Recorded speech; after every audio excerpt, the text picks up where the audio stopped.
So melodramatic. I'm gonna. I don't see a clock going. Happening now. We'd like to welcome our. Oh, it's right in the corner. Happening now. We'd like to welcome our viewers from across North America and around the world. This is the EdTech Situation Room. No, ladies and gentlemen, you think it's episode 1, but it's actually episode 350. You stole my joke, but go ahead. Okay, April 16th. Like, welcome to episode 1 of EdTech Situation Room. Yeah, that's right.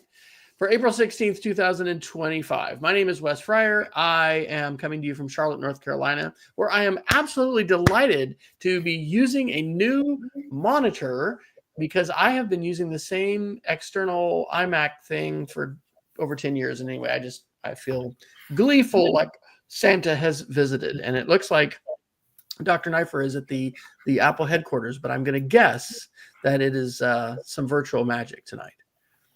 It is. And actually, it's interesting. I haven't been able to get my standardized Zoom / StreamYard backgrounds up and running yet on my new Mac desktop, which I did buy a Mac Mini M4 in part because, oh yeah, we didn't talk.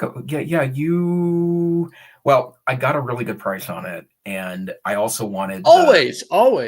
Yeah, it's a new Chromebook. It's a new.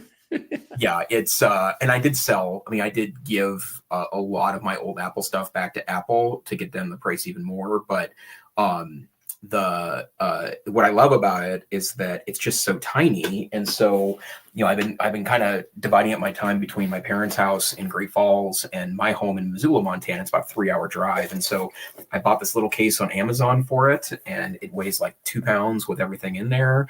And I just have 3 cables I plug into the back of it, and now I have my amazing high RAM M4 Mac Mini that is just freaking outstanding. Like, I cannot begin to describe how like the M1 chip was great and is great. For a while at work, I was using well, actually, in fact, I still am. My Mac Mini at work is an M1, and it's just fine. But this is so noticeably faster. And since I've been running a lot of local models on AI, how did I get down this rabbit hole? I've been running a lot of local models to play with AI quite a bit on the local sphere. Then it's killer for that. But hey, I'm Jason Neiffer. I'm the executive director of Montana Digital Academy. I'm joining you tonight from Great Falls, Montana, in lovely North Central Montana, where it is snowing right now. It was 71 degrees here yesterday, and it's snowing now. So that just gives you a sense of what Montana spring is like. And we will, and hello to Peggy George. We are so excited that you are here live. We have been absent a whole lot in the last 2 months, and so it is freaking remarkable that we have a zero latency, effectively, to me, this is what it feels like, a zero latency connection. I mean, it is just like Jason is sitting across the desk from me. It is just wild. So yeah. Okay. So it's 88 degrees in Phoenix. It was high 70s today. I mowed the yard. I need to get out and exercise a bit more, apparently. So, I'm so glad that we're here. And to let you all know, we are going to have a bit of a different agenda and schedule here. We've only got a few articles. We'll have some Geeks of the Week, and I'll drop links both into the chat that you can see on YouTube Live, and they'll be in the recording, but also we'll put these into the Google Doc, which you can get at edtechsr.com/links. But Jason has requested a demo night, and I think that sounds fantastic because if you didn't know, Dr. Neiffer has his thumb on the proverbial pulse of AI and EdTech AI, and I think that the heartbeat has been pretty quick, and it's stunning. Before the show, I was asking if he had done many infographics, and I'm teaching AP computer science. Peggy, I don't know if you heard that, anyway, we did a culminating little jigsaw about significant cyber attacks for this cybersecurity and global impacts unit. And having the kids just take their slide with their summary and lessons learned and put it into ChatGPT and say, make me an infographic, just stunning. So, yeah. And I would also note too that, the tools have been amazing for, I think I calculated this because I gave a speech on this on Monday, but It's like 854 days or something since ChatGPT 3.5 was released, and if all we had for AI tools was ChatGPT 3.5, certainly it wouldn't be as good quality, obviously, but still an incredible revolution in information exchange. But the tools keep getting better and better and better, and for me, I just can't begin to describe the real possibilities here. And while I think it's an open question how AI will impact schools, it's not a question whether or not AI will impact schools. And I have a couple of really great folks that I follow on LinkedIn. One of them is Stephan Bouchard, who is, I think he's been coaching and competing in debate for 40 years now, both at the high school and college level, and is kind of a bigwig in that space. And he's been talking a lot about AI stuff. And he said the debate is over whether or not this is going to be in your classroom because students are bringing it into your classroom. The question we have now is, what do we do with that? Yes, and I want to continue to hear more about the AI play dates that you all are doing. And I was visiting with my wife, as I often do, driving to and from school, and just reflecting on how absolutely critical professional development is on an ongoing basis for all of us. And whether or not our institutions are doing this, it's incumbent upon us as professional educators to be learning about these tools, using these tools. I mean, especially for those of us, teaching about coding, but it is just, so I'm excited to hear what you have to say. Can you recap for us a little bit? You have traveled a bit in the last month and a half. You've conferenced, you've presented. I think you rebooted your annual presentations because you usually do that at NCCE. So can you give us a little update on kind of what that's looked like for the last month or so? Yeah, the space that I've really been in quite a bit lately is AI and instructional design. And I have a couple theories about this. Now, obviously, instructional design tends to be more associated with distance and digital learning.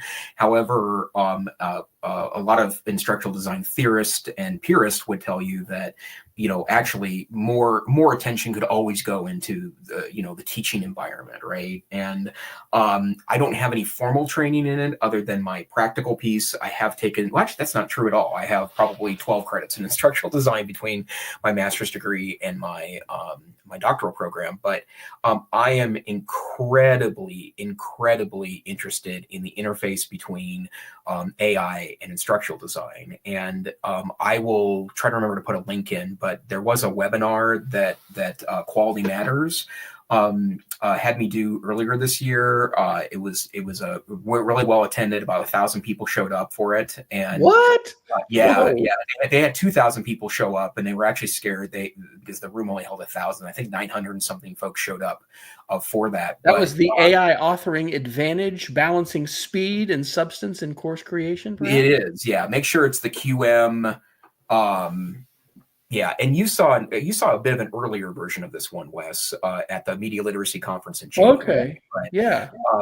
And I did redo those slides because I'm starting to break it apart into smaller pieces. But the two thoughts I have, and then I'd love to show off just some random things. But yes. For me, when it comes to better teaching, right? There's two things that I think about. The first one is that there are a lot of brilliant teachers that are constantly making better materials for their kids, right? But it's very time consuming, and it's not necessarily work that it's going to trade off with something else, right? And an example for me was that I spent less time grading than I did developing materials for my classroom. That, in retrospect, was a mistake because, as it turns out, I think grading is way more important than we give it credit for, and that student feedback component is. But if I could do it all over again and have these tools available to me, I think that would be truly revolutionary in the way that I instruct in class, because it would have freed me up more for the grading component, I think, to make that feedback more deep.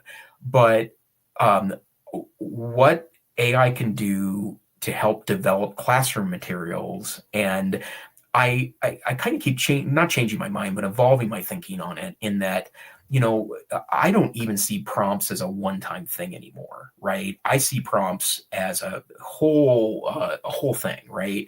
And now that you can attach a Google document directly to ChatGPT, like you can just open up and it'll pull down a copy directly a Google document.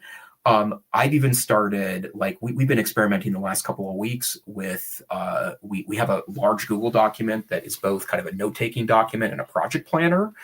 And we just load that document up into ChatGPT to start with. And then we work through all the pieces and all the different pieces of the process. But we had a great, most of my projects are one-on-one with other people in the organization. And it was a great thinking buddy for that purpose. But I want to show a couple of different things here. So I'm 99% sure. Peggy put a question into the chat. Do you think instructional design is changing as a result of AI?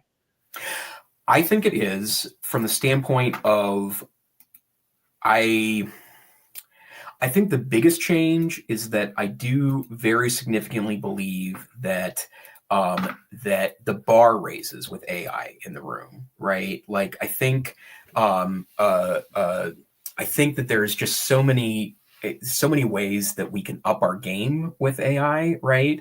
That I think it makes us all a little more like instructional designers. And I've seen plenty of instructional designers say that they believe that AI will end instructional design. Honestly, I couldn't disagree more, that in the end, curation is so much more important than it ever has been, right? And I'll pull in my doctoral advisor, Dr. Martin Haraji from the University of Montana, who is very much responsible for me thinking about this a lot more. But what Martin used to talk about was that in the world of the internet, teachers become much more information orchestrators than they do kind of purveyors of information. And I think that's even more significant in the world of artificial intelligence. And so for me, instructional design is an area that I don't think is all that controversial for AI to be a part of. And I think it's an extraordinary tool. But secondary to that, I would also say too that every district should have an instructional coach, right? But every district can't afford one. But also, I know that especially with highly reflective teachers, that an instructional coach model doesn't always bring the kind of feedback that some teachers really want and are looking for. That also assumes you have an instructional coach that's very well versed in different pedagogies, which is not the case always. But I keep thinking about, like, you can upload a video right now to Google Gemini and it will watch the video for you. And you can ask it, you can just make a list for it of checking off things like, did I ask a diversity of questions of students? Did I give appropriate wait time? I mean, all those things that, would be kind of tedious actually for someone to record. But, if you're really looking for reflective teaching and thinking about things soon enough, and all these models are getting way larger context windows, right?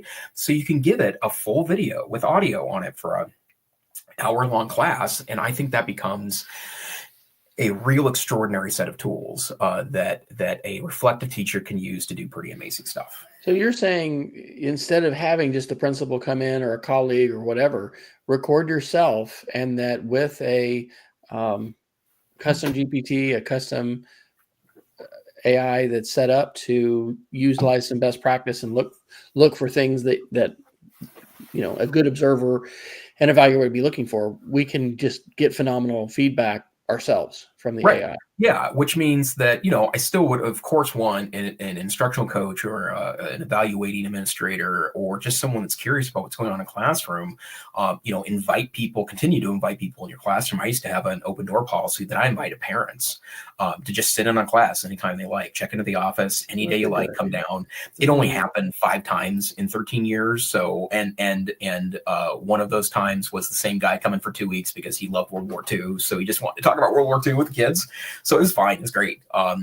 But especially from the standpoint of like it, and I think a little more about this right now because I did teach an action research class in the fall at the University of Montana. And so, I read a lot of reflective teaching text in preparation for that course. And, it is what the best teachers I know think an awful lot about what their classroom looks like and how it works on a day-to-day basis. And that's true of teachers that are more traditional in the environment and also those that are a bit more in the other direction and kind of changing up the model. But I think it could be useful for both. And it's not contentious if you have something that's relatively objective evaluating those pieces, right? And okay, now enough of that. So first thing, and by the way, shout out to my dad who is also in the house. So we got Peggy here and Peggy down in Phoenix and Tom Fryer down in Manhattan, Kansas. Do you want to share your screen? I think you already have. It's already there. Yep. I need to add it to the stage. Okay, there we go. You are on the stage. So I just want to first start with our first topic today, which was ChatGPT's new image generation, right? And 60s style superheroes. The only downfall of ChatGPT image generation is that it is a prompt-based piece, so it doesn't have nearly the actually, I don't know if I should have said make an image. Now it's just confused, it looks like. Oh, it's because it's in 4.0. Sorry. So 4.5 is the latest model. You got to step back to 4.0 in order to. Yep.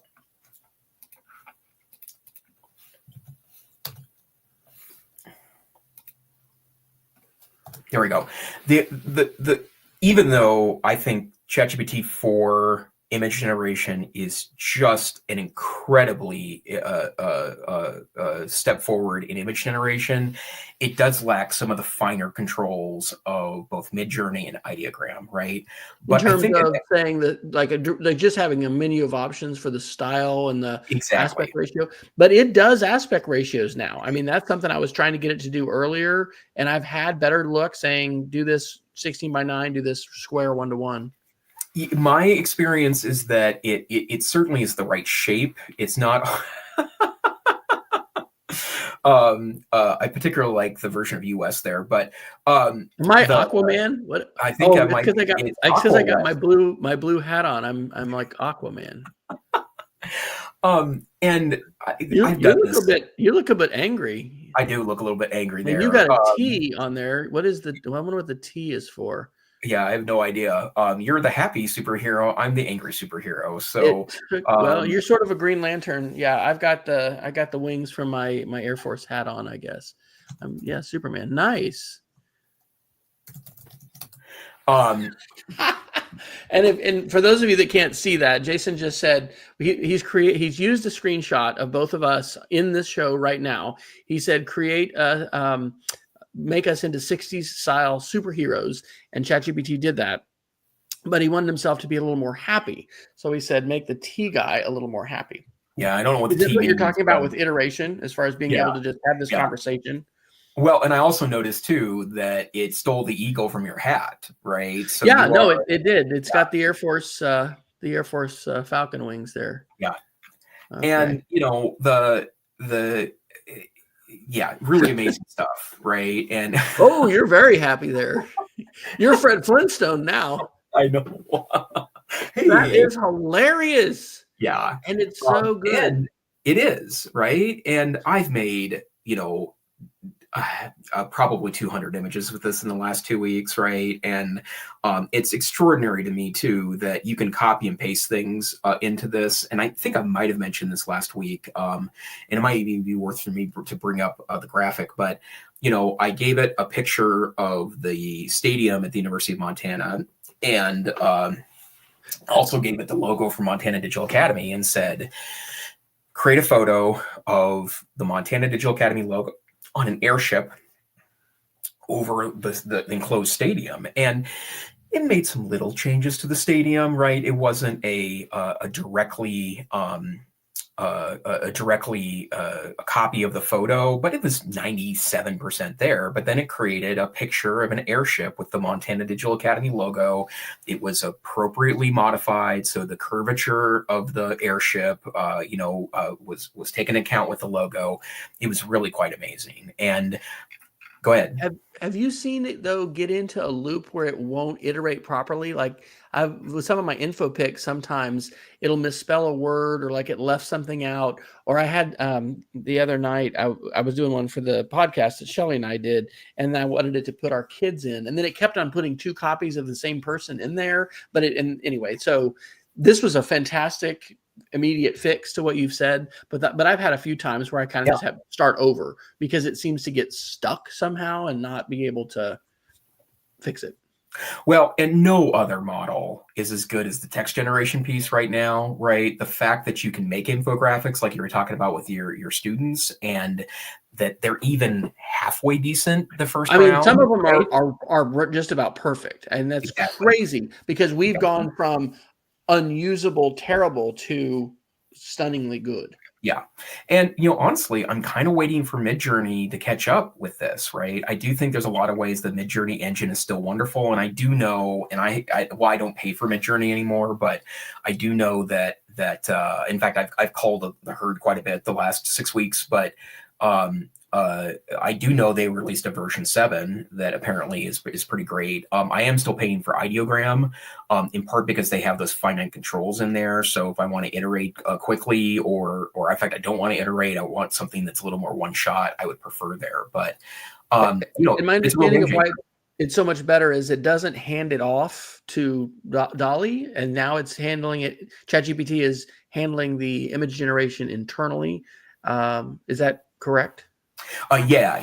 And they built it on top of the 4.0 model, right? So essentially I think that it's like a completely different code base, and they just use the existing 4.0 model. And the way I understood it was that they've been working on GPT 5.0, but they don't have access to enough compute power. They can't find enough chips. So they decided to make the 4.0 model better, which is why there's now a 4.1 model and a 4.5 model, and they're releasing all these new tools. But apparently they re-envision image generation over the top of 4.0, and that's how you get this tool. And it's really stunning output. And if you're on Facebook, you cannot avoid the action figure, recreations and some other things. Do you have some other go-tos for image generation besides the 60 superheroes? I like headcut images. So that's the Wall Street Journal style drawings of people in the Wall Street Journal. They're black and white images. And in fact, let's see. I don't know. In fact, I do know that. I'll use the slides that I used earlier this week. So I do tend to do a little more cartoony, in part because right now the direct creation of images in ChatGPT, photograph-wise, isn't always that accurate. But in fact, I taught it as a bit of a continuum here. So this is 3 years ago, right? So this is This is Midjourney earlier versions from 3 years ago on the left, and then on the right is 2 years ago. This is also 3 years ago versus 2 years ago. This is me generating images of myself 2.5 years ago. This is fall 2022. Well, I remember the Gandalf ones. That was great. That was that. Yeah. And then my dog Lou on the lower hand side. And then this is about a year later. This is late 2023 when the social media, it was AI yearbook photographs. So celebrities would post, they would go and put 15 images of themselves and then create an AI yearbook photo from their senior year in high school. And I actually can compare this to the real thing. I mean, that's my literal senior year photo from high school. My wife makes fun of this photo. She's like, "Are you trying out for The Apprentice or something?" Like, I don't get why that photo even exists. But and then last year, my joke is this is what I like to think I look like when I'm talking about AI, but this is really what I look like when I talk about AI. And this is a meme from It's Always Sunny in Philadelphia. So about a year ago, I trained a model from scratch using Replicate and Hugging Face, and was able to create extraordinary likenesses of myself using that technology. And so this is me in the It's Always Sunny in Philadelphia style conspiracy boards, right? And these are wild, in part because they're so funny. Like if you look at the one, the upper right-hand side one, I'm on my own conspiracy board. I'm not entirely sure why.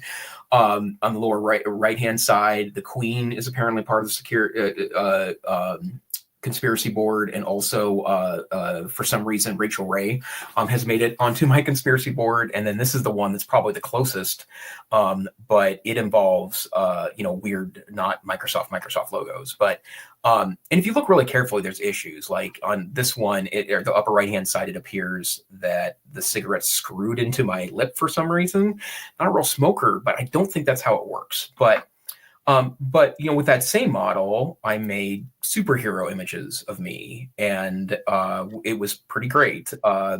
Last year, I spoke at Digital Learning Palooza, and they wanted pictures of rock stars, and that's how that ended up. So I had pictures of me as a rock star. And again, you were using a custom engine or custom AI that you had trained, because at that time you couldn't really put your own image like into ChatGPT or some of these other models. Right. Exactly. Right. And then these are other examples. Jason is Oscar winner. Jason is French King. And I do love that it gave me a flannel shirt. So it very much got picked up on my vibe. And then the one on the left, again, quoting my wife, "Are you running for Senate or something? Like, I don't get why that photo even exists." You might be a candidate for Montana public office there. Yeah. So more recently, I know this is the same one. I also developed these with that model as well, but I developed all of these with the new GPT-4o piece, right? And what is the prompt here called? It's from the Wall Street Journal. A headcut, HEDCUT.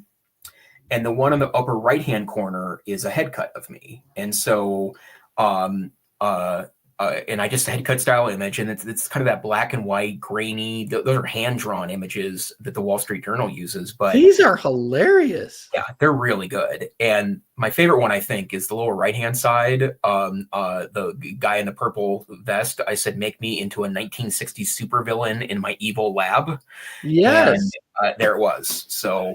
Is this not unbelievable? I mean, I've definitely heard people say these AIs, they are not creative. They just fill in the blank.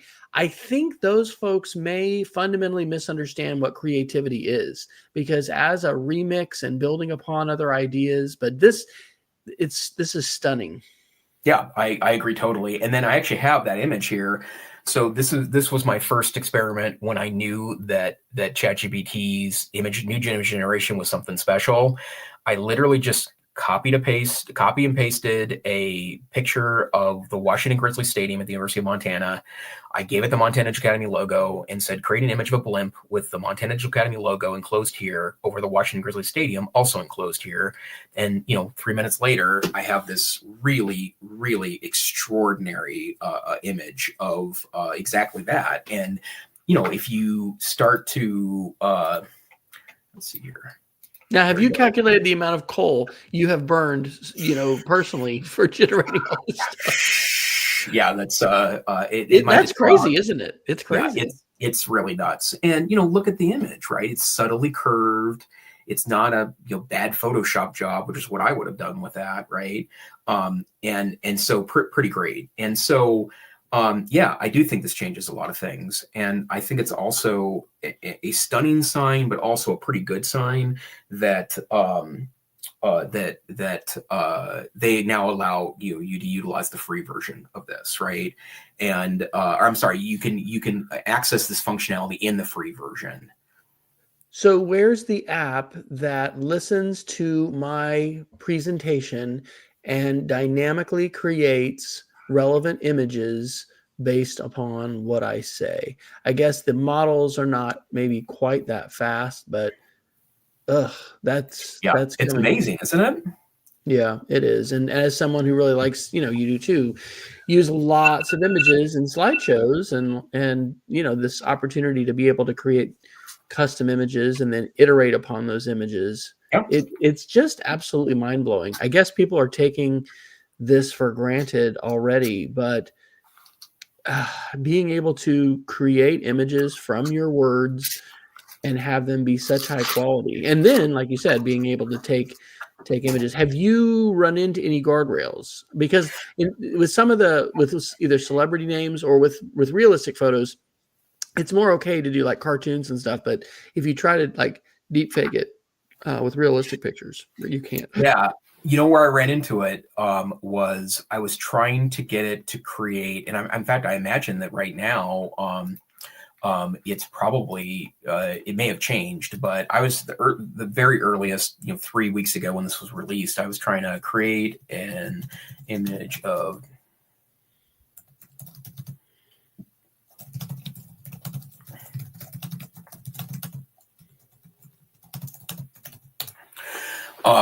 it bristled back. Oh yeah, it's not actually, or it might get halfway through this and decide it can't do it. It's done that to me a couple of times too, but where it generates 80% of the image and then says, I'm sorry, I can't do that, or it goes against my guidelines. But this was why was Napoleon going to be because it was a public figure is what it argued. And I said, well, it's a public figure that's been, around for, 300 years. Right. And they're like, nope, doesn't matter. Or I should say 200 years. But then what it agreed on was, it looks like it's gonna be pretty great. Actually, what it did agree to do was to create a Napoleon-like figure. And so, like, who knows what the heck Napoleon really looked like, right? Like photograph wise, we have all sorts of drawings, but we don't really even know what Christopher Columbus looks like for sure, right? But yeah, so in this case, it seems to have done exactly what I wanted it to, and there it is. But of course, look at this, it's kind of interesting, right? The public market is a really well done sign. Meet the producers is what I think that sign says. But the weird one next to his hat is something market. That one looks like it's drawn in with a marker, but yeah, so it is, but it also seems to be kind of variable in what it produces. On the topic of guardrails, I think I heard this on Hard Fork, but they were asking, are you concerned that by red teaming and testing guardrails that you're training the models I heard that discussion. Yeah that's pretty interesting. So wow. Okay, that wasn't even the thing that I thought would blow your mind. So okay, good. Let me jump in and blow your mind a little bit. The one of the things that I've been super interested in is the deep research tools that are now available, right? And so I'm gonna start something in the background, Wes, and then I'm gonna show you what I did with this. But I've been experimenting with giving ChatGPT sources, copies of books, copies of articles, and helping me riff off of them, right? But what I'm gonna try to do here is try to, let's see here. I need turn deep research on, and I have a prompt here. Is deep research a Gemini thing, or is it is? Yeah. And as a free user, Wes, you get 10 reports a month, which sounds like a lot, but I'm running 10 of these a day now. But what I'm going to do in the background here is have it work on something, which is I would like a dossier on Dr. Wes Fryer. So, and these are all education questions, right? So that's going to go in the background. And what I wanted to show you was that I created a custom GPT with dossiers of 12 business thinking, growth, organizational health gurus that I like to read. So I'm thinking like Brene Brown and Simon Sinek and Mark Cuban is in there. So, I created a dossier, is what I call them, on all these different folks, and I created a custom GPT that I call the Council of Much Smarter People Than I Am. Right. So I uploaded all those dossiers plus some instructions of what I wanted to do. So watch what's happening. I'm going to click on convene. It's going to search its knowledge. And it's going to say the council is convened. Here is a summary of where each member stands should you wish to consult their insights. So here's the 12 people that I have made dossiers for using Google Gemini Deep Research, and what they're super into, right? And you probably recognize some of these names. They're Patrick Lansoni, for example, was the guru that we utilized for our strategic planning process in Montana Digital Academy, and in fact did a truly extraordinary job. Clayton Christensen's in here, Carol Dweck, Mark Cuban, Krista Tippett, people that are kind of in the same space that I like hearing advice from, right? And I don't agree with everything that all these folks say, but great, right? Like, challenge me, right? Don't just pat me on the back. So I can ask a specific question of this. I am thinking about doing a starting meeting every day with my team, 30 minutes and go. Is that a good idea? So what I've done is I've asked it to kind of convene like a council here, right? And so it's going to give me all of the points of view it thinks is relevant to this. And while it's doing that, I'm going to go check out Deep Research again. Okay, it's got a research plan. So now it's going to come up with everything Dr. Fryer. So, so here's all the pieces here, right? So here's the people who think it's a good idea. Here's people who think it's a potentially bad idea. And then here's how you might want to do it if you do it. It gives me different perspectives, right? And what I love about ChatGPT, though, is that it also will take it a step further if you want to, right? So, great. How about that agenda?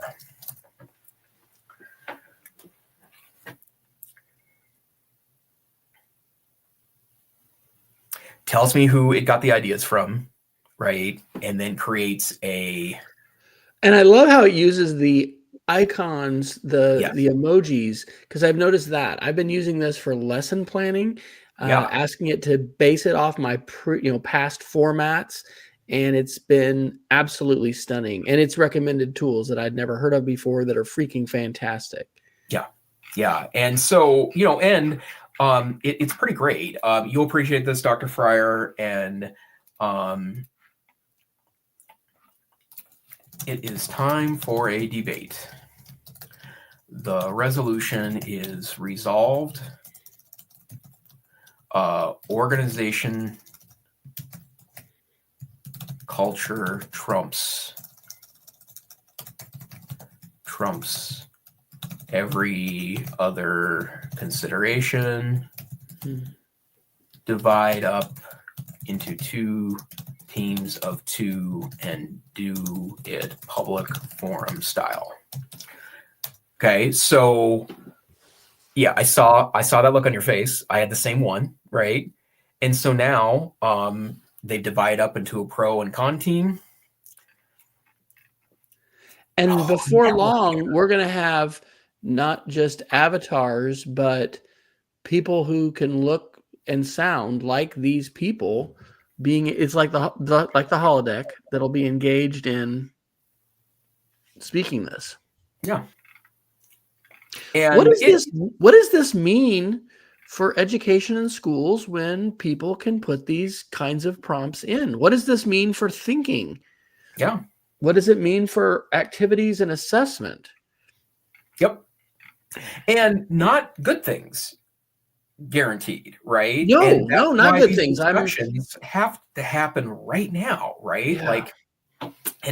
And the fact that, well, okay, so let me take it even a step further in the weird. Who's the debate person you follow that you Stefan Bouchard is his name? Stefan Bouchard. I've heard his name before. I am sad to report due to budget cuts, cuts. Budget cuts. We have to fire 2 members of the council. Please debate and recommend the 2 people to eliminate from the council. Doge has spoken. A grim necessity of council downsizing. So it comes up with its own criteria, and it comes up with candidates for elimination.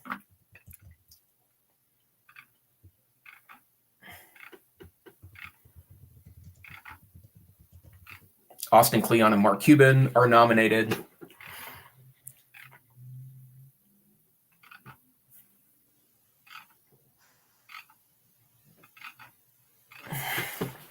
If you'd like a last word summary of their philosophies before the torch is passed, I can provide that too, which I think is pretty funny, right? Hey, good news. Grant money just appeared in my Venmo. Everyone stays. Okay. So it'll come up with, woo, it says, the council rejoices, grant money from the heavens, or Venmo, is a modern-day miracle and just in time to prevent civil unrest amongst thought leaders, right? Okay, so what's been going on in the background here, Dr. Fryer, is that we now have a dossier of Dr. Wes Fryer, right? What?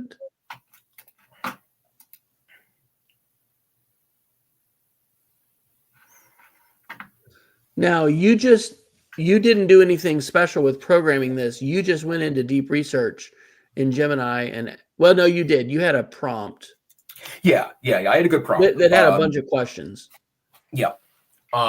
So you'll notice it came up with 28 pages, including references, but you'll notice here that, this probably all looks familiar because this is a lot of your work, right? Oh, yeah. But it clearly listened to some of these podcasts, right? Because it's quoting individual podcasts. But this Dr. Fryer, I know, it's amazing, isn't it? So I'm going to download. Actually, no, I'm going to relocate this because I'm working on a little project in the background that I would like to include your voice on. So I'm going to go to move to education and learning design, move the Wes Fryer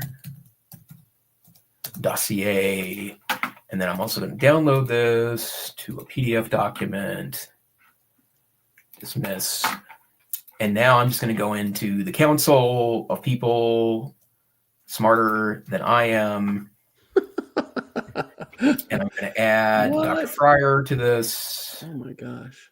Downloads, nope, desktop. So because of deep research, it's gonna have a pretty substantial perspective on. Okay, upload files, downloads. Sort by date. You need to get your date up there so you can. Yeah, for some reason I can't go. Yeah, 2-finger tap at the top there where it says name and size, and just check the box. So two-finger tap. No, move to the side. I don't have I want a mouse is the problem. Well, oh, can you but you can right click. There we go. There you go. Yeah. Thank you. Yep. Okay, so Dr. Wes Fryer is joined the council. I'm part of the Council of Elrond. Yep. And it's going to update now. And again, this is a custom GPT.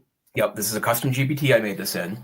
And the instructions are nothing special, right? It kind of explains. It's basically, I want you to, be positive, quote the individual people. Draw on the dossier of each person, project their opinions and ideas. Yeah. So who's sitting on the council today?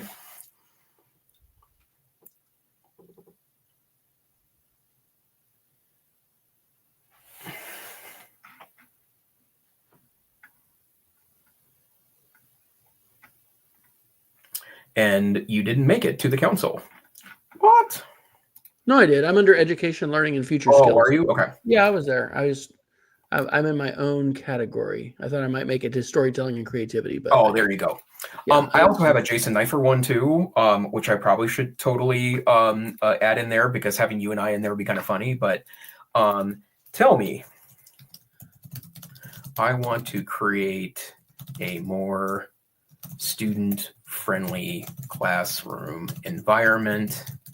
What does the council recommend? Peggy's asking if this will be posted on her site. I got ours restored. You can just go to YouTube, Peggy. Just go to youtube.com/the @EdTechSR. That's our channel. And this is immediately archived. So I am 10 episodes behind. And I still am going to be getting those updated. It just hasn't had a high priority, but you can totally share this video. Like as soon as we stop the stream, it's archived. Perfect. Okay, so Edmondson and Grant talk about psychological safety. Dweck and Duckworth talk about anchoring the culture in a growth mindset. Again, not surprising. Brene Brown and Krista Tippett talk about creating conditions for belonging and connection. Make learning collaborative, not competitive. Linconi and Grant, that sounds about right. Design for voice, choice, and autonomy. That's you were coupled in with Daniel Pink. So okay, there you go, Dr. Fryer. You have joined the council of much smarter people than I am. Be a guide, not a gatekeeper.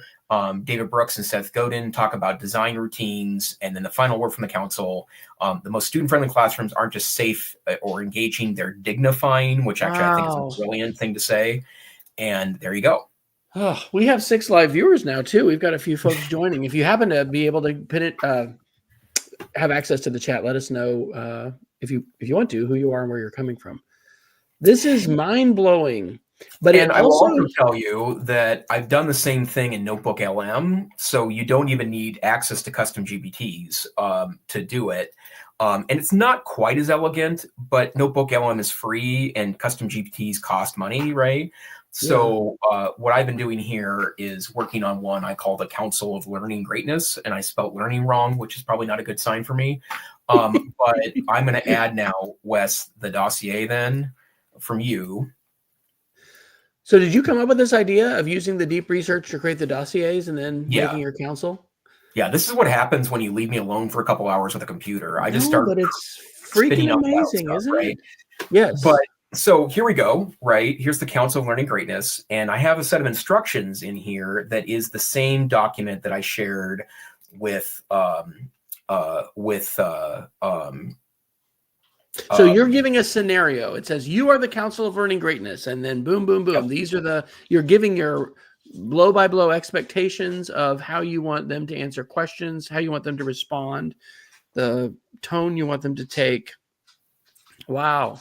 Yeah. Did you brainstorm this with AI, or was this all you? I created about 70% of it, and then and the next thing I'm going to show you, I think, is part of why I'm so excited about the extended memory features in ChatGPT over the last week, right? But it cleaned it up and filled in the blanks, right? Peggy's asking, does it bring in knowledge you haven't included to share? You can, right? Like you can, like my custom GPT, I haven't turned on web search, so it would do web searching if I asked it to, right? But I'd have to turn that feature on. It doesn't do it in Notebook LM because it tries to keep it restricted to just the sources that you provide, right? But same thing here, right? So convene ! Is what I'll tell it, and it's not quite as dramatic, but it'll do it. As the Council of Learning Greatness, drawing upon the wisdom of top thinkers in education, thinking, and learning, we have perceive your request to convene as a call to bring together insights. What or whom would you like us to convene? And so there we go. And I'm going to ask the same question. I'd like to create more engagement in my classroom. What say you, oh great council? Because I like to ham it up a little bit. Are you seeing much difference in the quality of responses from different tools? Well, I'm not, because I'm using probably the two best models right now, right? Yeah. Like ChatGPT is still the leader in a lot of ways. Claude is not on your list now as a top? No, in fact, it's funny you should mention that, because 3 weeks ago I finally canceled my Claude account. And what did they do this week? They released a full Google document integration. So like, I mean, I can afford the $20 a month, but I'm trying to spend less on this stuff. But Yes, um, it's hard. you know what I'm saying. I do. But yeah, so here's the Dr. Fryer version of this, and just reading down this seems, very Dr. Fryer-y, right? And and think about this creating, financial advice, or creating advice for psychological conversations, or even just finding a lot of way out there stuff and being able to converse with it. So what's one thing that blows my mind about this as we think about content, as you mentioned it, reading and listening. Okay, so I have 482 podcasts on moving at the speed of creativity. I've got over 5,000 blogs on posts on speed of creativity. And I've thought myself about this, right? Being able to draw on that. Crazy. Yeah. Crazy to think about the AI possibly being able to ingest sort of like all the work I've ever done professionally, and then use that to craft responses and advice and whatever else that you want to query. I mean, it almost is this idea in the age of AI, which is the 2019 YouTube series that Robert Downey Jr. Narrates, and I really love, and I was showing that to my kids for years before ChatGPT. There's a section in there about sort of living forever and people trying to create avatars, and this gets weird. And by the way, the tech bros are into some of this kind of weird sort of stuff that's very philosophical and theological and spiritual. But being able to basically create, and see, this isn't speaking in my voice, but this is the next thing you could do as well, right? Because I mean, there's only 482 podcasts just on speed of creativity, so it'd be very easy to replicate the voice, and then but maybe be relatively accurate in terms of something I would say. Yeah, I think so too. And like, I just keep thinking of it in terms of what this could really do for independent learning, right? And in the end, like there's always a balance, right? I don't like the notion that it should just be a free for all, and students always working on independent stuff. I mean, if you have a structure for that, like a Montessori structure, that's not what I'm talking about. I'm just talking about like an unthought through free for all. But we suddenly have tool sets that helping students learn basics so they can be good curators, and then having explore more advanced topics once they have that foundation. I think the possibilities are really endless, and I think that this kind of stuff, right, which is kind of mixing together a couple of these tools, is really quite extraordinary. I've said this before on the show, and I'm sure I'll say it again. And I'd love to know if you have another way of saying this. But from last year with my middle schoolers, and then even today with my high schoolers in AP Computer Science, I want you to use the AI as a thinking partner, not a cheating partner. One of the things for AP Computer Science principals the students do is they create this very small program algorithm that has to meet a few basic requirements, and they submit their code, they submit a screencast, and then they're going to submit some answers to some questions. And in their code, like we did it today with Flint AI, which is our school licensed AI, and it gave phenomenal feedback about some errors that the student had in their code. And I said, I know you could just copy what it's given, but what you really needed to be able to do is read the code, understand the code, and then answer questions with it. And so anyway, that's one of the nuanced things that I'm doing as a teacher right now with these AI tools, is trying to get students to not just, here, let me just get the answer, because ultimately they're going to be taking, in the case of this AP, they're going to be taking the test. What about, you didn't do any deep dives though. Are you using the Notebook LM deep dive with any of that, or not? I can, right. And I like the deep dive piece, but to me, that's still kind of a rabbit hole, right? Because and to be honest, I haven't used this, I would say, in production yet. So in other words, I am mostly experimenting as opposed to using this to learn more about X, Y, and Z. Although I will say that it's been enormously useful as we're planning out some initiatives that may or may not receive legislative funding in a couple weeks. Like it's been just an extraordinary thought partner for that, right? And but no, I'm not. But I also think that's just going to keep getting better. I'll share something really quick. So I have a high school student that recently had a concussion and is having a lot of trouble looking at screens and needs content on paper and in other forms. And so I've done some audio. So this is my lessons website, lessons.wesfryer.com. And I've got a new course, of course, AP Computer Science. And so for our Unit 8, which was about cybersecurity and global impacts, I used Google LM multiple times to create some review materials. So the overall unit material based upon 3 documents, the Unit 8 study guide, a 20-question quiz I created with OpenMCQ. Thank you, Dr. Neiffer. And then all the unit goals and lesson activities. So that's 14 minutes.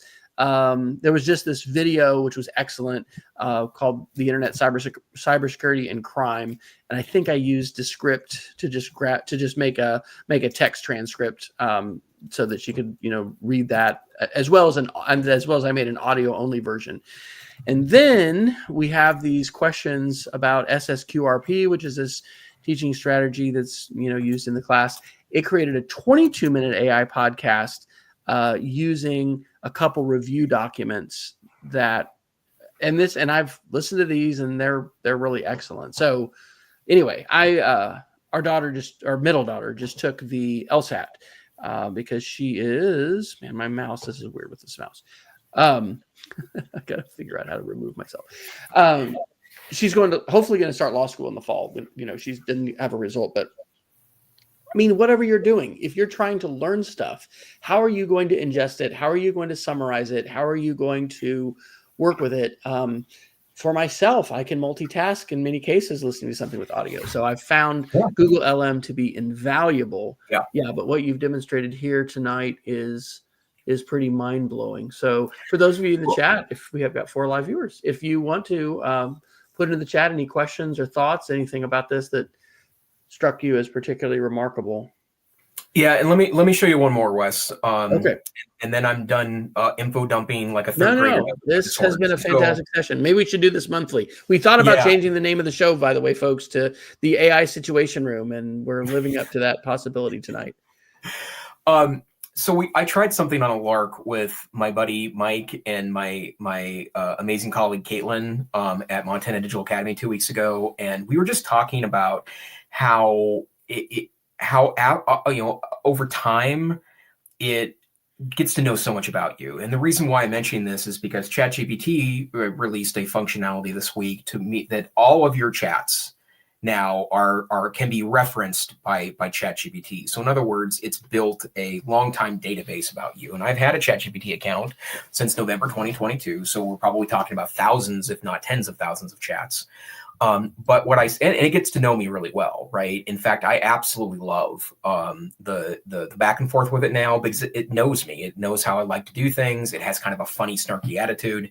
And I know that that's AI trying to please me, right? I'm not under any delusions that there's a human behind this or that, there's a human component to it, because there's not.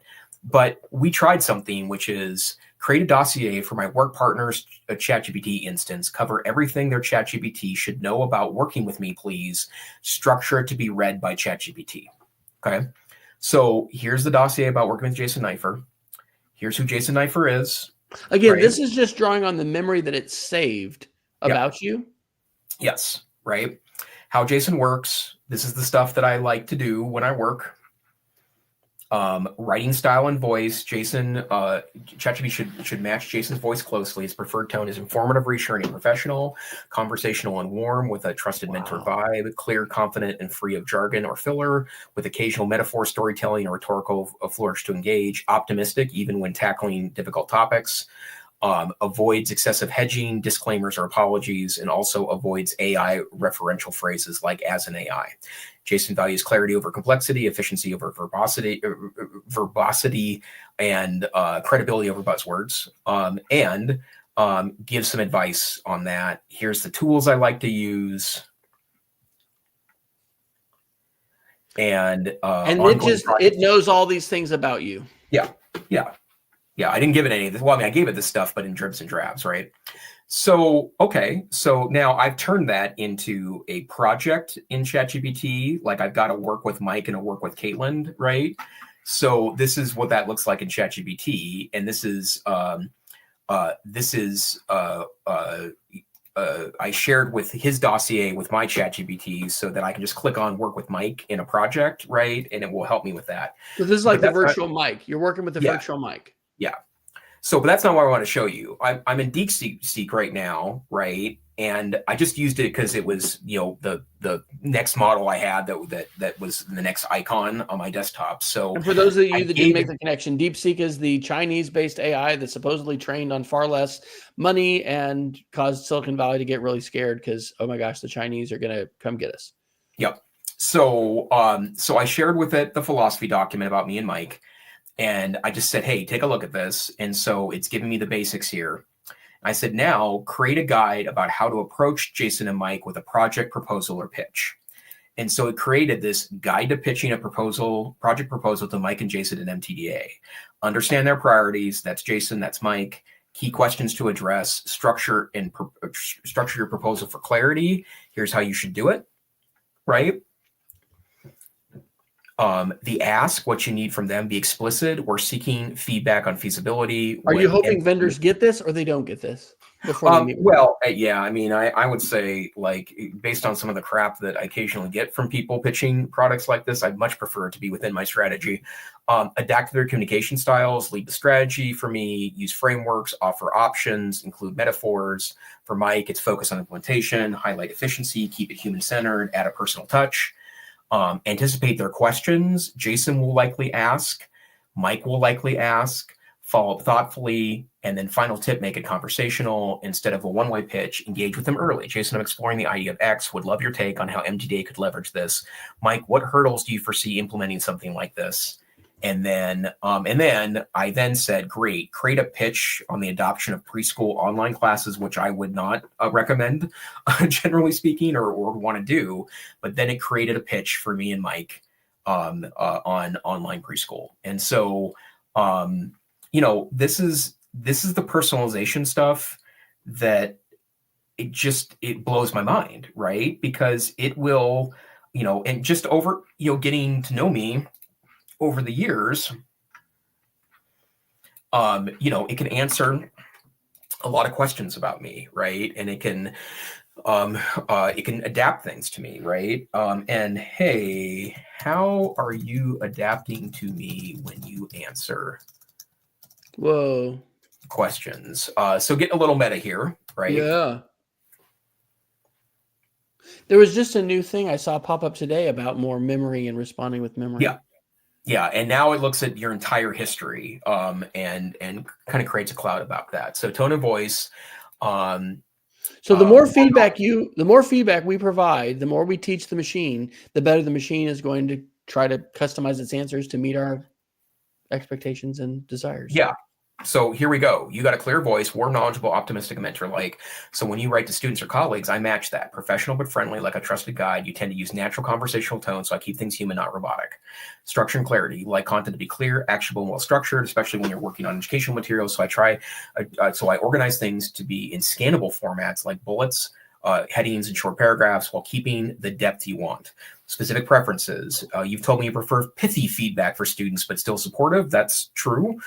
Narrative approaches when teaching history or geography, avoiding disclaimers, unnecessary repetition, fact checking when it comes to educational or historical content, minimum emojis for accessibility. I track and respect those choices. Context awareness. If you say I'm working on a graduate level course, I tend to take a more scholarly tone. If you're riffing on Napoleon eating a hot dog in Seattle, which happened 30 minutes ago, I lean into the humor. If you're had you done that before? Have I done this before? No. Had you done the hot dog in Seattle? No. So it just picked that up from your last interaction. Yep. And continual feedback loop. When you say things like shorter, friendlier, more structured, make it sound like me, I log that and evolve from there. That is unbelievable. The contextual awareness just by itself is such a nuanced thing that we need as social skills, right? To understand, I'm in this situation. This is the context. This is how I'm going to change language. This is how I'm going to change approach. Yeah. It's both exciting and terrifying. Yeah, it's exactly 50% each, right? And in part is that, I can't afford a thought partner at work, right? Like everyone that works with me at MTDA, we've got a huge agenda. So if I can get 30 minutes with someone at the organization to bounce ideas back and forth, it is a true gem, right? I love it. But I don't always have that, and sometimes I've got a variety of unpleasant tasks to complete. Like a board agenda or something, and I like to get feedback when I can or when it's productive to do so. But the bottom line is that it's nice to get feedback earlier in the process, right? But I'll also say for you too, and I know we're 5 minutes over, but I'm going to show you one other very quick thing. Okay. Like the ability to put in just live Google Docs, and it's not a live Google Doc because it can't modify it yet, but I mean, give it, a little bit of time, but you can, well, wait a second here. Why is it not giving me the option? Oh, it's because it can only do it on the web. Oh, really? You can't be in the program. Whoa. I've seen that, but I haven't tried it yet. Okay, so folks, Jason has gone to the web version, not the app version on his Mac. He has clicked the plus in the new chat window, and it said, add a Google Doc, and he's now adding a Google Doc to the chat. So it's taken a live snapshot of my current Google Doc, right? And what we've done here, this is the project management thing I was talking about earlier, right? We've added in a page of instructions so it knows exactly what we want it to do, right? But when we have this stuff in our, like up in a meeting, like a productive meeting, we just share this document, press go. It has instructions implied in the document already, right? And it's going to give me some compliments here.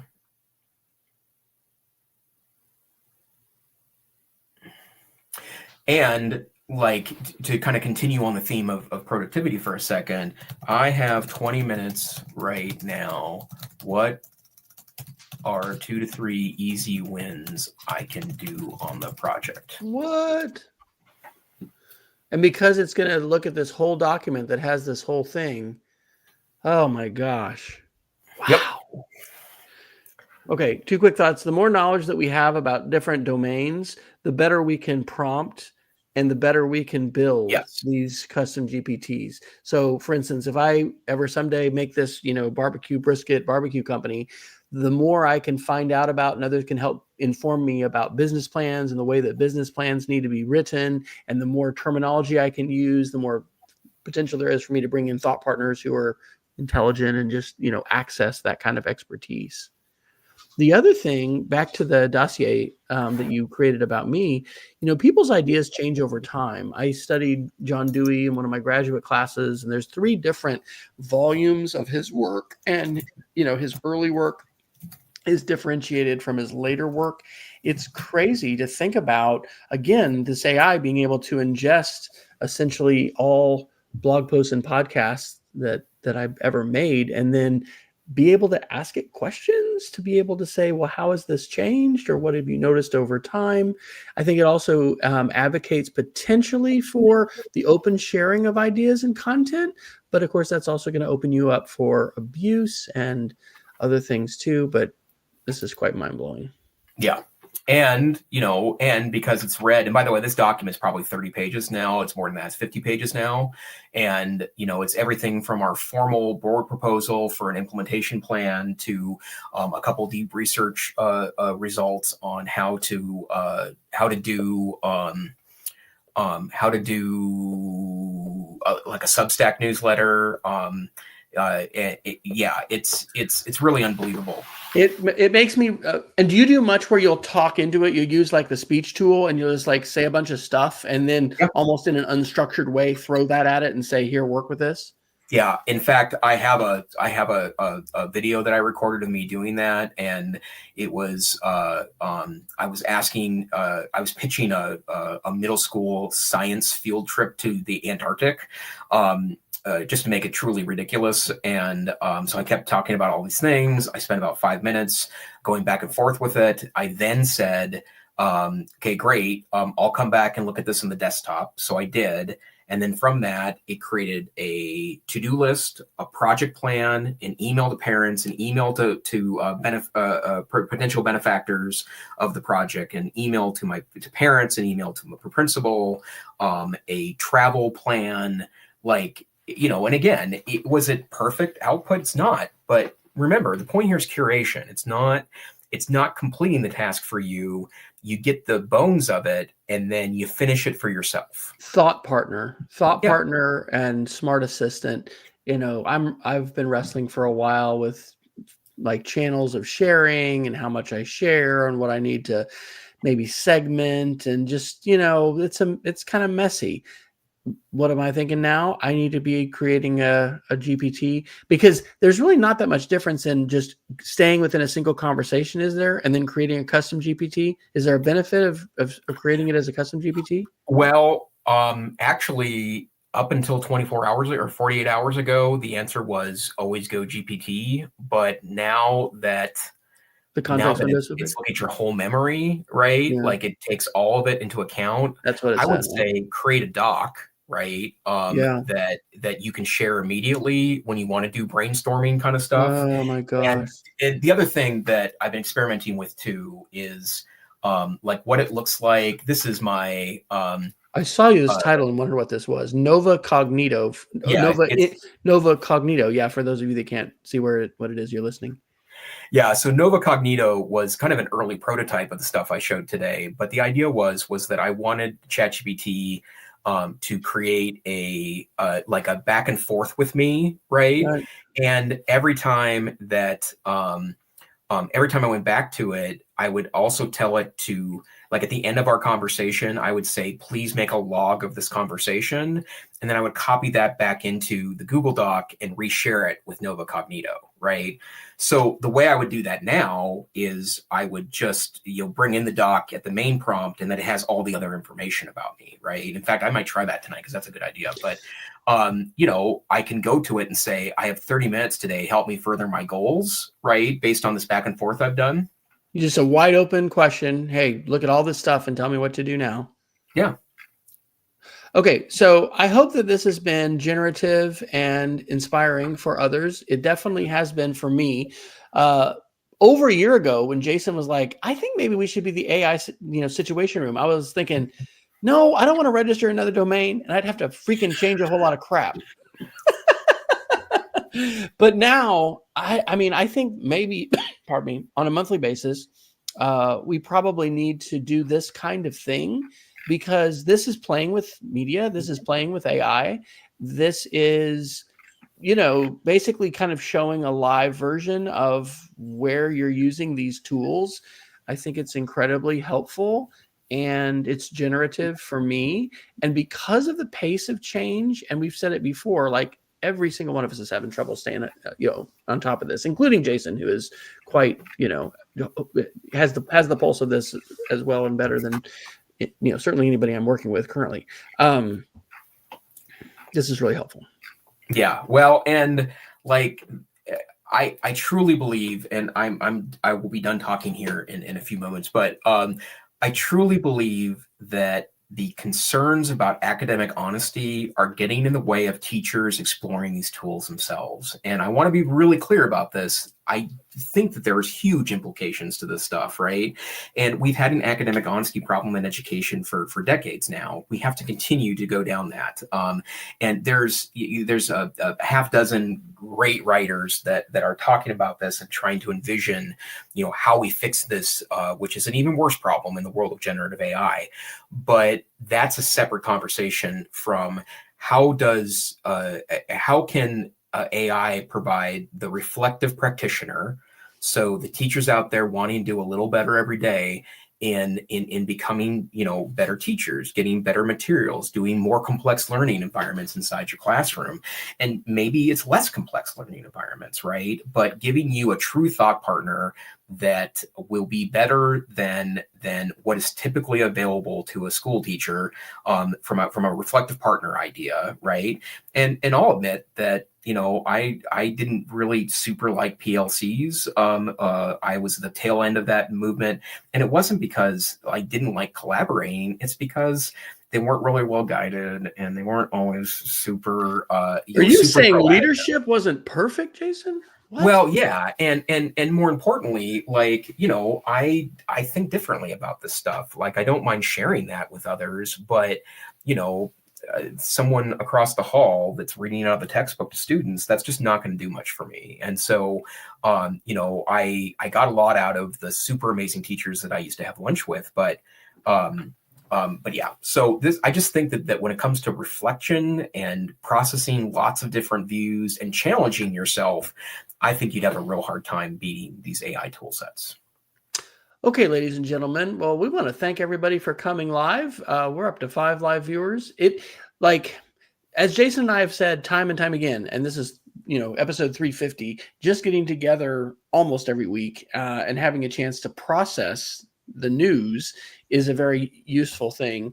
But I think there's tremendous utility to what we did tonight, and I think we should think about maybe whether we do want to rename the show, but whether we do or not, I think we can certainly do this kind of a share out. So we want to encourage people to check us out. edtechsr.com is the website.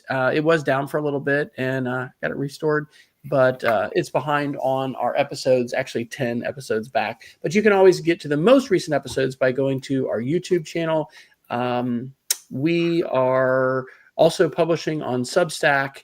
And hey, maybe we should create a brainstorming doc and have a ChatGPT, little help session about, what do we need to do? Because we all have limited time. But what I'm really thinking I've got to do is revisit the custom GPTs that I'd created like 2 years ago that didn't do really good, taking our, links and being able to create, streamline the process of creating these summaries and things like that. So Jason, when you're not here, amazing us and dazzling us with AI magic tricks, where can people find you?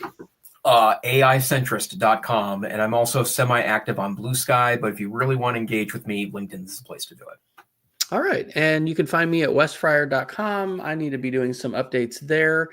There's a whole lot going on in the world. And so I'm trying to channelize my sharing a bit more. But even as I just looked at my Blue Sky, posts and stuff, I was like, where's the ed tech stuff? I really haven't been posting a whole lot lately. I've been distracted with some other things going on in the news, but we are glad that you're here. We're glad that you are interested in educational technology and AI, and we hope to connect with you further. So please find us wherever you are on socials, share us, come back, and hopefully we will see you next time here on the EdTech Situation Room. Good night, everybody. Good night.